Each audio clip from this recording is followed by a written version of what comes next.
পুলিশের হাতে খাইলাম দৈরানি। भारी मिस्टेक हो गया सर। আমি মুশারফ আর আমার ছেলে যাবার নইছি শনিবারই। তিনজনে মিলে ফুর্তি করতে করতে আয় ভরলাম ইন্টারন্যাশনাল রোডে। তিনজনে তো পুরো সুখ দুঃখের কথা কইতাছি আর আসতাছি, কিন্তু পাশে থেকে যে পুলিশ মামার গাড়ি হরন মারতাছে আমরা দিশাই ভাই নাই। बहुत तेज हो रहा है। যে ভাই দেখি পুলিশ মামার গাড়ি সামনে, বাবা দেখি পাশে থেকে আমার ছেলে না গায়েব গায়েব, মানে ডাইরেক্ট চোরা ক্ষেতের মধ্যে গেছে গা। এই শালাই হুদে আসবো আঙ্গ যে ফাটলো যেসব গাড়ি সামনে আইলো, পরে আবার রওনা হইলাম হুদে এক মিহি যাবার নিগে। তারপরে লিচু গাছে যেমন কত লিচু ধরছে, যেটা দেখে মুশারফের মনে মানতেছে না।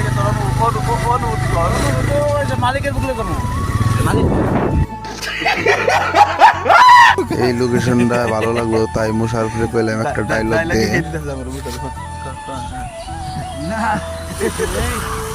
না ভালো লাগবো কো। হ্যাঁ মিনি বলে দাও।